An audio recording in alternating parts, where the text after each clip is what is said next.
దేశాన్ని ముందుకు తీసుకువెళ్ళాలి అని అనుకున్న వ్యక్తి ఆలోచించే విధానం.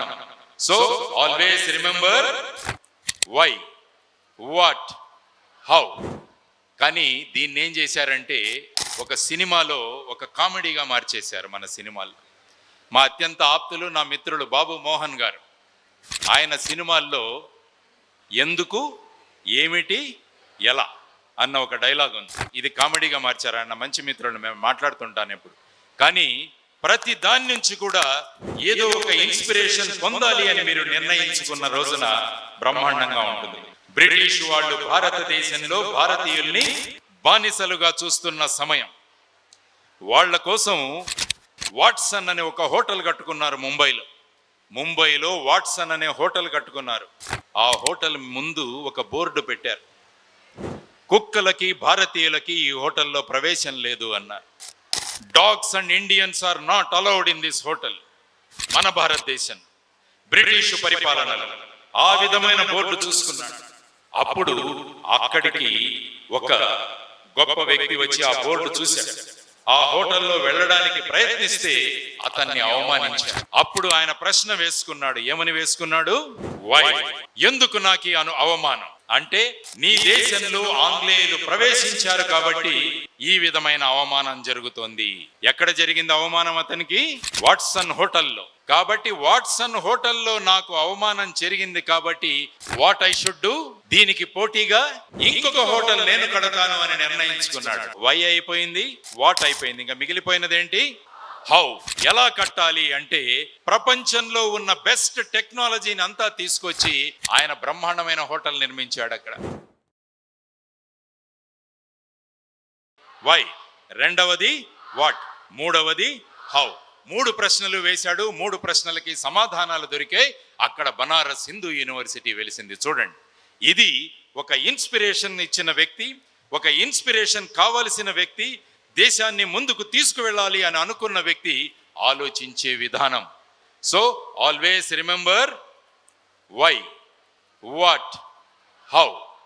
కానీ దీన్ని ఏం చేశారంటే ఒక సినిమాలో ఒక కామెడీగా మార్చేశారు. మన సినిమాల్లో మా అత్యంత ఆప్తులు, నా మిత్రులు బాబు మోహన్ గారు, ఆయన సినిమాల్లో ఎందుకు, ఏమిటి, ఎలా అన్న ఒక డైలాగ్ ఉంది. ఇది కామెడీగా మార్చారు. ఆయన మంచి మిత్రులు, మేము మాట్లాడుతుంటాను ఎప్పుడు.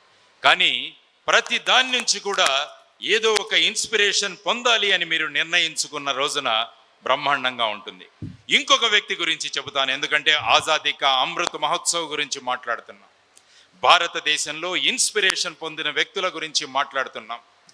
బ్రిటిష్ వాళ్ళు భారతదేశంలో భారతీయుల్ని బానిసలుగా చూస్తున్న సమయం, వాళ్ళ కోసం వాట్సన్ అనే ఒక హోటల్ కట్టుకున్నారు. ముంబైలో వాట్సన్ అనే హోటల్ కట్టుకున్నారు. ఆ హోటల్ ముందు ఒక బోర్డు పెట్టారు, కుక్కలకి భారతీయులకి ఈ హోటల్లో ప్రవేశం లేదు అన్నారు. Dogs and Indians are not allowed in this hotel. మన భారతదేశం బ్రిటిష్ పరిపాలనలో ఆ విధమైన బోర్డు చూసుకున్నాడు. అప్పుడు అక్కడికి ఒక గొప్ప వ్యక్తి వచ్చి ఆ బోర్డు చూశాడు. ఆ హోటల్లో వెళ్ళడానికి ప్రయత్నిస్తే అతన్ని అవమానించారు. అప్పుడు ఆయన ప్రశ్న వేసుకున్నాడు. ఏమని వేసుకున్నాడు? వై, ఎందుకు నాకు అవమానం? అంటే నీ దేశంలో ఆంగ్లేయులు ప్రవేశించారు కాబట్టి ఈ విధమైన అవమానం జరుగుతోంది. ఎక్కడ జరిగింది అవమానం అతనికి? వాట్సన్ హోటల్లో. కాబట్టి వాట్సన్ హోటల్లో నాకు అవమానం జరిగింది కాబట్టి వాట్ ఐ షుడ్ డూ, దీనికి పోటీగా ఇంకొక హోటల్ నేను కడతాను అని నిర్ణయించుకున్నాడు. హౌ, వై అయిపోయింది, వాట్ అయిపోయింది. ఇంకా మిగిలిపోయినది ఏంటి? హౌ. ఎలా కట్టాలి అంటే ప్రపంచంలో ఉన్న బెస్ట్ టెక్నాలజీని అంతా తీసుకొచ్చి ఆయన బ్రహ్మాండమైన హోటల్ నిర్మించాడు అక్కడ. ఆ హోటల్ పేరేంటి? తాజ్ హోటల్. ముంబైలో ఏవైతే మీరు 26/11లో చూశారో ఆ తాజ్ హోటల్ ఏదైతే ఉందో అది ఒక వ్యక్తి ఏం ఆలోచించాడు? Why this treatment to me, what I should do and how I should do. Taj Mahal hotel అక్కడ నిర్మించడం జరిగిందనమాట. ఆ వ్యక్తి ఎవరో కాదు, జంషెడ్జీ టాటా. ఆయన ఎవరు? జంషెడ్జీ టాటా. కానీ బ్రిటిషు వాళ్ళు ఏ బోర్డు పెట్టారో ఆ బోర్డు ఈయన పెట్టలేదు. ఈయన ఏం పెట్టాడంటే ప్రపంచంలో ఉన్న ప్రతి ఒక్కరూ కూడా నా హోటల్లో ఆహ్వానితులే అని చెప్పి ఆయన బోర్డు పెట్టాడు. చూడండి, అది ఆంగ్లేయులకి భారతీయులకు ఉన్న వ్యత్యాసం.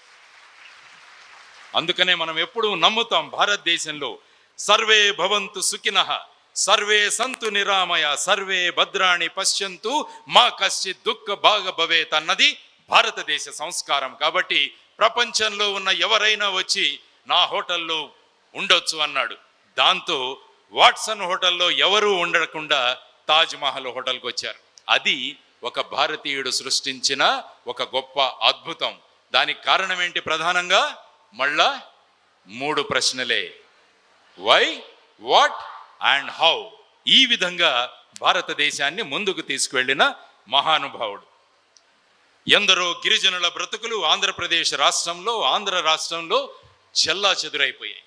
అడవుల్లో ప్రశాంతంగా జీవిస్తున్న గిరిజనులను బ్రిటిషు వారు వచ్చి వారి చట్టాలను తీసుకువచ్చి వాళ్ళు ఏం చేశారంటే గిరిజనుల యొక్క బాధలను, గిరిజనుల యొక్క ఆదాయాన్ని టోటల్గా వాళ్ళు చేసేశారు. పోడు వ్యవసాయాన్ని ఆపేశారు. గిరిజనులను బానిసలుగా మార్చి ఆంధ్రప్రదేశ్లో ఉన్న అరణ్యంలో, అడవుల్లో ఉన్న కలపనందను కూడా తీసుకువెళ్ళాలని చెప్పేసి రోడ్ల నిర్మాణానికి వాళ్లను బానిసలుగా వాడుకుంటున్న తరుణంలో ఇది ఎందుకు జరుగుతోంది వై అని ఒక మనిషి ప్రశ్నించాడు. ఎవరు ప్రశ్నించారు వై అని? ఎవరు ప్రశ్నించారు? గిరిజనులు. ఆంధ్రప్రదేశ్ మన్యం ప్రాంతంలో గిరిజనుల మీద అత్యాచారాలు ఎందుకు జరుగుతున్నాయని ఒక వ్యక్తి ప్రశ్నించాడు. దానికోసం వెంటనే నేనేం చేయాలి, వాట్ ఐ షుడ్ డూ అన్నాడు. దానికి సమాధానం ఏంటంటే బ్రిటిషు వాళ్ళ దగ్గర తుపాకులున్నాయి, బ్రిటిషు వాళ్ళ దగ్గర మందుగుండు సామాగ్రి ఉంది, కాబట్టి నా దగ్గర ఏముండాలి? నా దగ్గర తుపాకులు ఉండాలి, నా దగ్గర కూడా మందుగుండు సామాగ్రి ఉండాలి. వాట్ అయిపోయింది. మరి దీన్ని ఎలా సంపాదించాలి? హౌ? ఎక్కడుంటాయి తుపాకులు, మందుగుండు సామాగ్రి? పోలీస్ స్టేషన్లలో ఉంటాయి. కాబట్టి నేను వెళ్ళి పోలీస్ స్టేషన్కు వెళ్ళి అక్కడ చుట్టుముట్టి పోలీస్ స్టేషన్లో ఉన్న ఆయుధాలు, సామాగ్రి నేను తీసుకువస్తాను అని ఆయన నిర్ణయించాడు. భయపడలేదు ఎప్పుడు. రేపు మీ పోలీస్ స్టేషన్కు వస్తున్నానంటే ఈ రోజే మెసేజ్ పంపించేవాడు. రేపు 11 గంటలకు మీ పోలీస్ స్టేషన్కు వచ్చి అక్కడున్న తుపాకులు, తుటాలు తీసుకువెళతాను అని చెప్పి ముందే హెచ్చరించి బ్రిటిష్ వాళ్లను గడగడలాడించాడు మన్యసింహం అల్లూరి సీతారామరాజు. చూడండి, అది అల్లూరి సీతారామరాజు ప్రభావం. నేను ఎప్పుడు వస్తాను అని చెప్పి ఒక రోజు ముందుగానే చెప్పి అదే ప్రాంతానికి వెళ్ళి మీకు దమ్ముంటే, మీకు ధైర్యం ఉంటే నన్ను పట్టుకోండి అని చెప్పి ఛాలెంజ్ వేసి వెళ్ళిన గొప్ప వ్యక్తి, ఇన్స్పిరేషనల్ క్యారెక్టర్. అడిగినవి 3 ప్రశ్నలు: వై, వాట్, హౌ.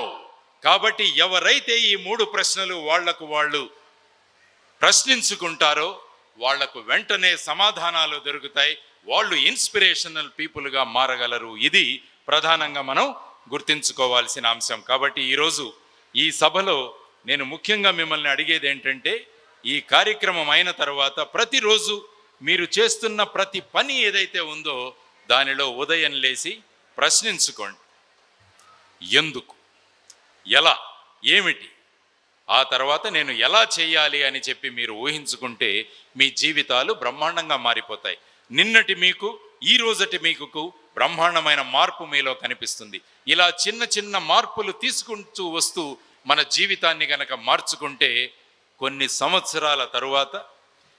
సంవత్సరాల తరువాత మీరు ఉన్నా లేకున్నా కూడా అప్పటి కాలంలో జరిగే ఇగ్నైట్ ప్రోగ్రాంలో, అప్పటి కాలంలో జరిగే ఇగ్నైట్ కార్యక్రమంలో, ఇంపాక్ట్ కార్యక్రమాల్లో మీ ఫోటోలు ఇక్కడ కనపడాలి అని చెప్పి నేను మనస్ఫూర్తిగా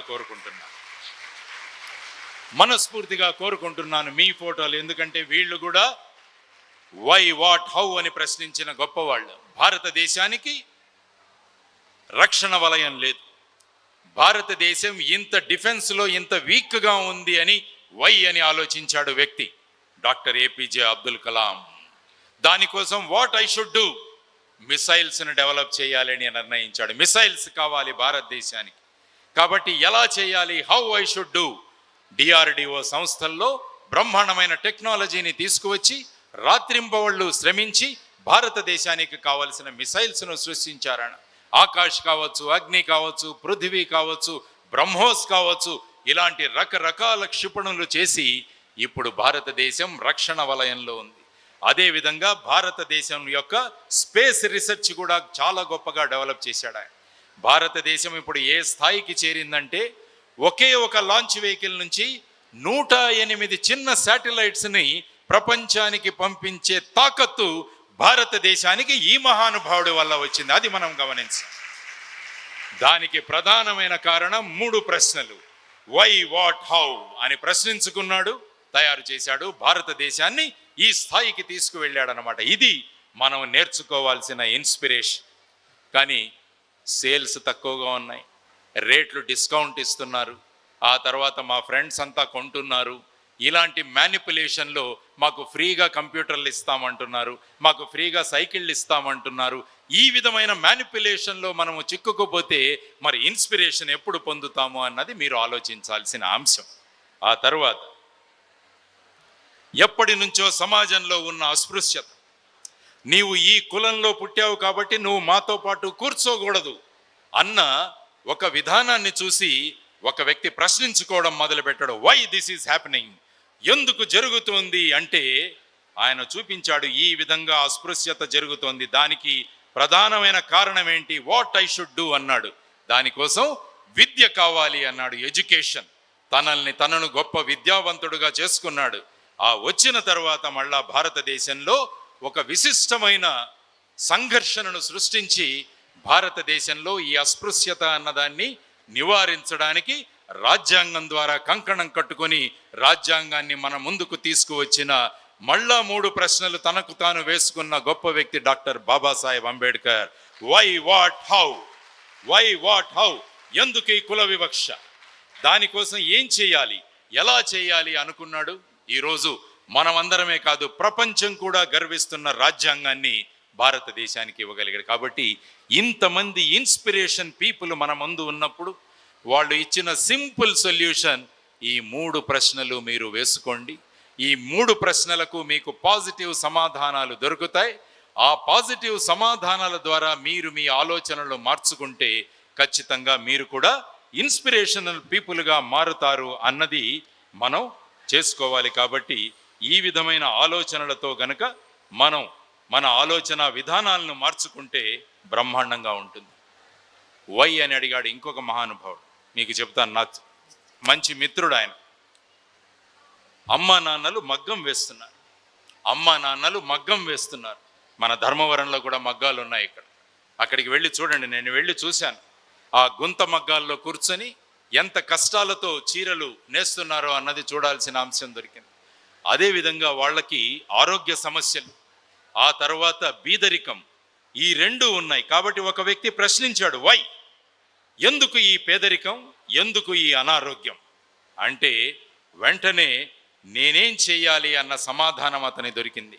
కాబట్టి గుంత మగ్గాల ప్లేస్లో నువ్వు గనక ఒక కొత్త యంత్రాన్ని గనక తయారు చేయగలిగితే 2-3 రోజులు పట్టే ఒక చీర నువ్వు 1 రోజులో గనక నేయగలిగితే ఈ ఆరోగ్య సమస్యలు ఉండవు, ఆ తర్వాత వాళ్ళ పేదరికం కూడా పోతుందని అతని ముందు సొల్యూషన్ కనపడింది. ఎలా చేయాలి, హౌ అంటే ఒక మెషిన్ను తయారు చేయమని అనుకున్నాడు. 15 సంవత్సరాలు కష్టపడ్డాడు. పుస్తకాలు చదివాడు. 6వ తరగతి మాత్రమే చదివిన వ్యక్తి ఈ వ్యక్తి. పుస్తకాలు చదివాడు, ట్రాన్స్లేషన్ చేసుకున్నాడు. ఇంగ్లీష్ రాదు, అందువల్ల ఎలక్ట్రానిక్ సర్క్యూట్స్ అన్నీ కూడా ఇంగ్లీష్లో ఉన్నాయి. కాబట్టి ఆ పుస్తకాలు కొనుక్కొని తెచ్చుకున్నాడు. తెలుగు డిక్షనరీ తెచ్చుకున్నాడు, ఇంగ్లీషు, ఈ మొత్తం పుస్తకాలని తెలుగులో ట్రాన్స్లేషన్ చేసుకున్నాడు. ఎందుకు, వై అని ప్రశ్నించుకున్నాడు. కాబట్టి ఆ తర్వాత 15 సంవత్సరాలు కష్టపడి ఒక మెషిన్ను తయారు చేసి ఆ మెషిన్ మీద కూడా మళ్ళా వాళ్ళ అమ్మా నాన్నలే కూర్చుని ఎంతో సులభంగా అదే క్వాలిటీ ఉన్న చీరలను తయారు చేస్తే వాళ్ళ ఆరోగ్యాలు అభివృద్ధి చెందాయి, వాళ్ళ పేదరికం కూడా పోయింది. ఎవరా వ్యక్తి? చింతకింది మల్లేశం 3 ప్రశ్నలు అడిగాడు. మళ్ళా వై, వాట్, హౌ. లక్ష్మీ ఆసు మెషిన్ని తయారు చేశాడు. వాళ్ళ అమ్మా నాన్నల ఆరోగ్యాన్ని కాపాడాడు, వాళ్ళ అమ్మా నాన్నల ఆదాయాన్ని కాపాడాడు. అతను చింతకింది మల్లేశం. ఆ తరువాత ఇంకొక వ్యక్తి, వాళ్ళ అమ్మ వంటింట్లో కూర్చొని అల్లం తొక్క తీయడానికి ఎంతో కష్టపడుతూ కూర్చుంది. ఆ అమ్మ తీస్తుంటే ఆ అమ్మకి ఆ కత్తి కోసుకొని రక్తం రావడం మొదలుపెట్టింది. వై అన్నాడు. ఎందుకు ఈ రక్తం వస్తుంది అనుకున్నాడు. దేనివల్ల? ఆ అల్లం తీయడానికి సగైన సాధనం లేకపోవడం వల్ల. కాబట్టి వాట్ ఐ షుడ్ డూ, ఒక యంత్రాన్ని కనిపెట్టాలి అనుకున్నాడు. ఆ తరువాత ఎలా అంటే మళ్ళా పుస్తకాలు చదవడం మొదలుపెట్టాడు. ఈ విధంగా ఈ 3 ప్రశ్నలు వేసుకొని ఇప్పటిదాకా 108 ఇటువంటి చిన్న చిన్న మెషిన్లను తయారు చేశాడు ఆ వ్యక్తి. ఎవరా వ్యక్తి? అస్సాముకు చెందిన ఉదబ్ బరాలి. 108 ఇన్నోవేషన్స్. మీలాంటి యువకుడే. కానీ అమ్మ వంటింట్లో ఉన్నప్పుడు వెళ్ళి చూశాడు. అమ్మ చెయ్యికి ఈ విధంగా కత్తి ఘాటు వల్ల రక్తం కారుతుంది అన్నాడు. ఎందుకు అనుకున్నాడు. ఏం చెయ్యాలి అనుకున్నాడు. ఎలా చెయ్యాలి అనుకున్నాడు. 108 ఇన్నోవేషన్స్తో ముందుకొచ్చాడు పద్మశ్రీ ఉదబ్ బరాలి. కాబట్టి ఇటువంటి ఇన్స్పిరేషనల్ స్టోరీలు చదవండి, ఇటువంటి వ్యక్తుల గురించి తెలుసుకోండి. మనం 24 గంటలు సినిమా వాళ్ళ గురించి, సినిమా నటుల గురించి, సినిమాల గురించి మాట్లాడుకోవడమే సరిపోతుంది. సినిమాలలో నటిస్తారు, వీళ్ళు నిజ జీవితంలో జీవించిన వ్యక్తులు వీళ్ళందరూ. కాబట్టి వీళ్ళ గురించి మనం తెలుసుకోవాల్సిన అవసరం చాలా ఉంది. నటనకే మనం ఇంత గొప్ప వాల్యూ ఇస్తుంటే నిజంగా జీవిస్తున్న వాళ్లకు ఎంత గౌరవం ఇవ్వాలి. కానీ వాళ్ళ పేర్లు మనకు తెలియవు. ఎందుకంటే మనం యూట్యూబ్లో వీళ్ళ గురించి చూడం. మనం యూట్యూబ్లో ఎప్పుడు కూడా ఎవరెవరి గురించి కూడా చూస్తుంటాం. కాబట్టి ఉదబ్ బరాలి గురించి చదవండి, చింతకింది మల్లేశం గురించి చదవండి. ఆ తర్వాత మీలాంటి ముగ్గురు పిల్లవాళ్ళు ఇంటర్వ్యూ కాల్ వెళితే ఆ ఇంటర్వ్యూ కాల్ తీసుకొని వాళ్ళు బస్టాండ్కి వెళ్ళారు. బస్టాండ్కి వెళ్తే బస్సులన్నీ వెళ్ళిపోయాయి. ఒకే ఒక బస్సు ఉంది అక్కడ, బెంగళూరుకు వెళ్ళే బస్సు. బెంగళూరుకు వెళ్ళే బస్సులో కూడా టికెట్లు లేవు. కాబట్టి వాళ్ళని ఎక్కించుకోలేదు.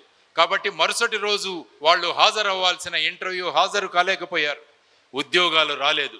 సో వై అని ప్రశ్నించుకున్నారు. మేము టాలెంటెడ్ ఉన్నాం, మా దగ్గర బీటెక్ డిగ్రీలు ఉన్నాయి, అయినా కూడా మేము వెళ్ళలేకపోయాం. కారణం, బస్సులో మేము టికెట్లు రిజర్వేషన్ చేసుకోలేకపోయాము. కాబట్టి వాట్ ఐ షుడ్ డూ, బస్సులో రిజర్వేషన్ సంపాదించడానికి ఏదైనా చేయాలి. ఎలా చేయాలి? రైల్వేలో ఏ విధంగా టికెట్లు రిజర్వ్ చేసుకుంటామో బస్సులో కూడా ఆ విధంగానే రిజర్వ్ చేసుకోవడానికి మేము చెయ్యాలి అని అనుకున్నారు. ఒక కొత్త అప్లికేషన్ను తీసుకువచ్చారు. మీ అందరి ఫోన్లో ఉంది ఆ అప్లికేషన్. ఏ అప్లికేషను?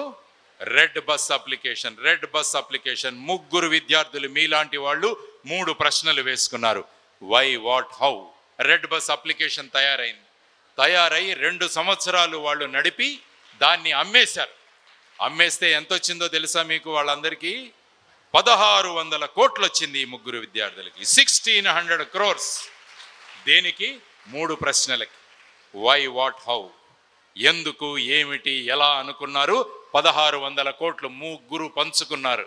నిన్నే ఆ అబ్బాయిని కలిశాను, ఫణీంద్ర సామా అన్న విద్యార్థిని నిన్న కలిశాను నేను గుంటూరులో. ఆ అబ్బాయి ఇప్పుడు టీ హబ్ అని ఉంది తెలంగాణలో, హైదరాబాద్లో. ఆ టీ హబ్కు హీ ఈజ్ ది చైర్మన్. ఎన్నో గొప్ప విషయాలు చేస్తున్నాడు ఆ అబ్బాయి. కారణం 3 ప్రశ్నలు. లేకుంటే ఆ రోజు వాళ్ళు మా కర్మ, మాకు బస్సులో టికెట్లు దొరకలేదు అని ఏడుస్తూ కూర్చోలేదు. వాళ్ళు ఇన్స్పైర్ పొందిన వ్యక్తులు, ఇన్స్పిరేషన్తో ఉన్న వ్యక్తులు. కాబట్టి ఈ 3 ప్రశ్నలు అడిగారు. ఒక గొప్ప అప్లికేషన్ను వాళ్ళు తయారు చేశారు. ఈ ఉదాహరణలు ఎందుకు నేను ఇస్తున్నానంటే, భారతదేశ స్వాతంత్ర సంగ్రామంలో కూడా ఈ 3 ప్రశ్నలే వేసుకున్నారు. Madan Mohan Malaviya, Alluri Sitaramaraju, doctor B R Ambedkar, Jamshedji Tata. 3 అవే ప్రశ్నలు వేసుకున్నారు, సమాధానాలతో బయటికి వచ్చారు. ఈ కాలంలో కూడా చింతకింది మల్లేశం, తర్వాత వచ్చేసి ఫణీంద్ర సామా, తర్వాత వచ్చేసి ఉదబ్ బరాలి, వీళ్ళు కూడా 3 ప్రశ్నలు వేసుకున్నారు, పద్మశ్రీలుగా మారారు. వీటన్నిటికీ ప్రధానంగా నేను ఈరోజు చెప్పాలనుకున్న ఒకే ఒక విషయం, ఏ పని చేస్తున్నా, ఏ పని మొదలు పెట్టాలనుకున్నా ఈ 3 ప్రశ్నలు గనక మీరు 3 వేసుకోగలిగితే జీవితాలు మారిపోతాయి. అబ్దుల్ కలాం గారి గురించి కూడా చెప్పాను. వివేకానందుల వారి గురించి చెప్పాల్సిన అవసరం లేదు మీకు. 11 సెప్టెంబర్ 1893 సంవత్సరం షికాగో నగరానికి వెళ్ళాడు. అందరూ భారతీయులని విమర్శిస్తున్నారు, భారత జాతిని విమర్శిస్తున్నారు. ఎందుకిది అని అనుకున్నాడు. దానికి ఆయనకు వచ్చిన సమాధానం, నేను నా దేశం గురించి ప్రొజెక్ట్ చేసుకోవాలి. ఎలా చేసుకోవాలి అంటే ఆ రోజు జరుగుతున్న సభలకు నేను వెళ్ళాలి అనుకున్నాడు. ఆ సభలకు వెళ్ళాడు. వెళ్ళి కూర్చున్నాడు. ప్రపంచ అంతర్జాతీయ మహాసభలు జరుగుతున్నాయి, మత మహాసభలు జరుగుతున్నాయి. ఒక్కొక్కరు లేచి మాట్లాడుతున్నారు. ఆ రోజు ఒకరు లేచి లేడీస్ అండ్ జెంటల్మెన్ అంటున్నారు, లేడీస్ అండ్ జెంటల్మెన్ అంటున్నారు. పాపం 4 గంటల వరకు కూర్చున్నారు వివేకానందులు. ఒకరితో ఒకరు కొట్లాట. అందరూ అక్కడ ఒకరితో ఒకరు కొట్లాట మొదలుపెట్టారు. మా మతం గొప్పది, మా మతం గొప్పది అని. 4 గంటలకు లేచాడు ఈ వ్యక్తి.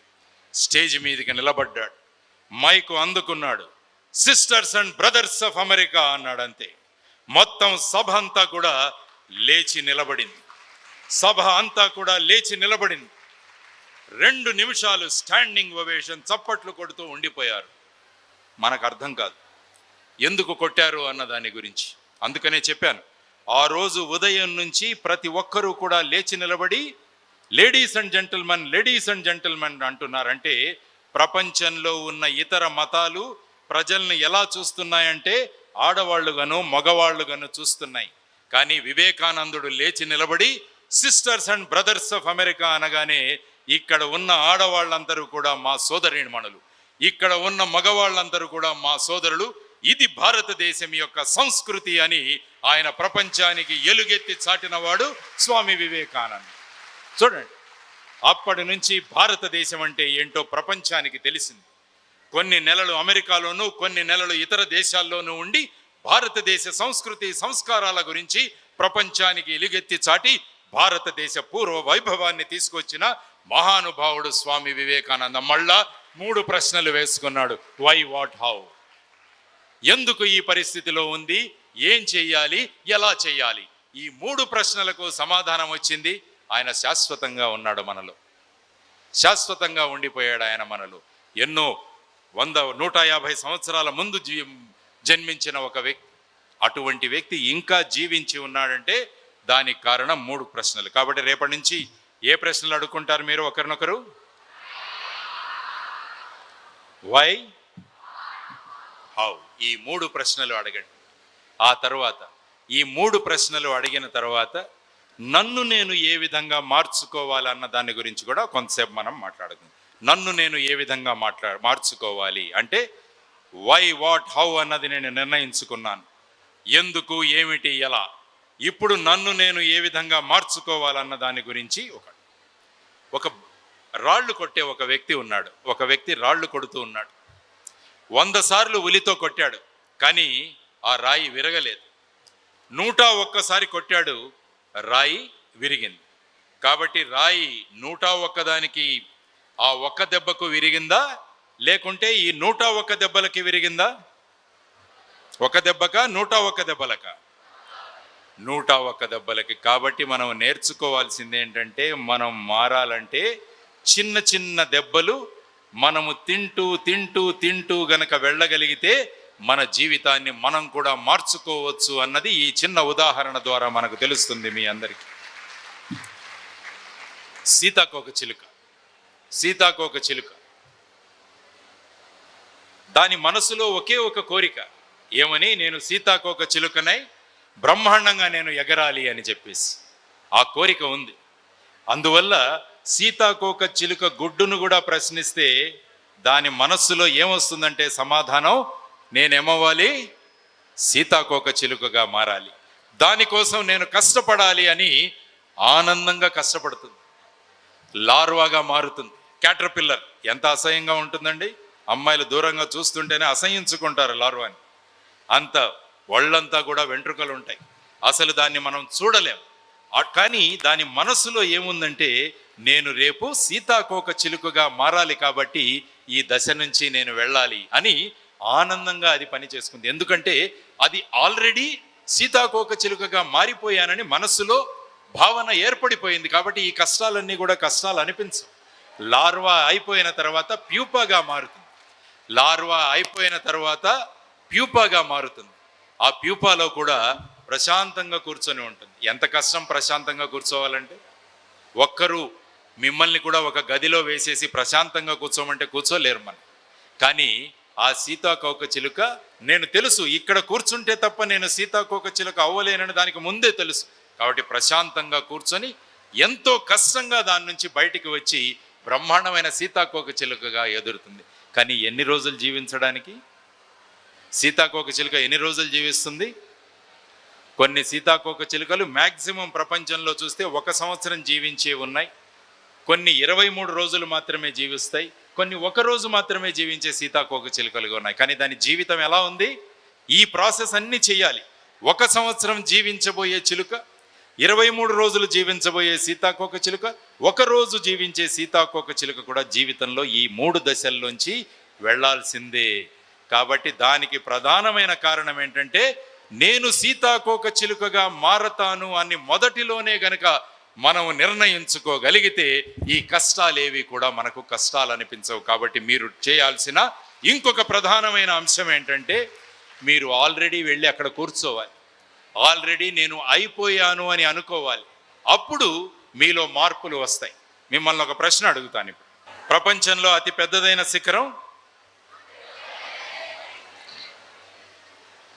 Mount Everest. దాన్ని ఎవరెక్కారు మొదట?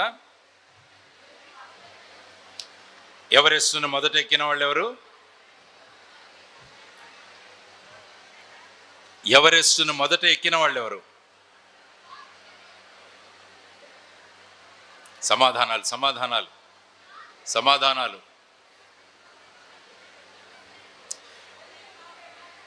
ఎస్, ఇంకా క్వశ్చన్లు, సమాధానాలు రావాలి. నాకు ఆన్సర్లు రావాలి.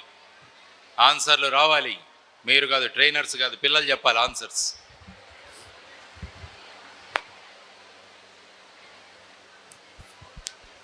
నేను మాట్లాడేటప్పుడు మీ చెవులు మాత్రమే పని చేయాలి. కాదని ఇంకేది పని చేసినా నెక్స్ట్ బర్త్డే ఉండదు. సార్, టెన్జింగ్ నార్వే ఎడ్మండ్ ఎవరన్నారు? ఎవరన్నారు ఈ డైలాగు? ఇక్కడ సార్. అదే చెప్ప కూర్చో. నేను ఒక డైలాగ్ చెప్పాను ఇప్పుడు. ఆ డైలాగ్ ఎవరన్నారని అడిగాను. చూడండి ఎంత విషయాలు తెలుసు మనకి. ప్రపంచంలోని అతి పెద్దదైన ఎవరెస్ట్ శిఖరాన్ని ఎక్కిన వాళ్ళు అడిగితే ఒక అబ్బాయి లేచి చెప్తున్నాడు ఎడ్మండ్ హిల్లరీ టెన్జింగ్ నార్కే అని. కానీ ఒక సినిమా డైలాగ్ చెప్పాను, అందరూ నవ్వుతున్నారు, అందరికీ సమాధానాలు తెలుసు. మరి ఎలా అలాగైతే? కానీ ఆ తర్వాత ప్రశ్న అడుగుతాను నేను. టెన్జింగ్ నార్కే, ఎడ్మండ్ హిల్లరీ వీళ్ళిద్దరూ కూడా ఎవరెస్ట్ శిఖరం మీద ఉన్నట్టు ఒక ఫోటోగ్రాఫ్ వచ్చింది, ఒక ఫోటో వచ్చింది. మరి ఆ ఫోటో ఎలా వచ్చింది? ఆ ఫోటో ఎలా వచ్చింది అంటే ఆల్రెడీ ఒక ఫోటోగ్రాఫర్ వెళ్ళి కూర్చొని ఉన్నాడు అక్కడ. మరి ఆ ఫోటోగ్రాఫర్ ఆల్రెడీ అక్కడ కూర్చుంటే మొదట ఎవరెస్ట్ ఎక్కినవాడు ఎవరు అవుతారు? ఆ ఫోటోగ్రాఫర్ అవుతాడు. కానీ ఎక్కిన వాళ్ళు వీళ్ళిద్దరు. మరి ఫోటోగ్రాఫ్ ఎలా వచ్చింది? చెప్పండి, సమాధానం చెప్పండి. ఒక్కొక్కరు లేచి చెప్పండి. సమాధానం చెప్పేవాళ్ళు చేతెత్తండి, ఒక మైక్ పంపిస్తాము. Because I want to discuss with you people. మీతో నేను మాట్లాడాలి.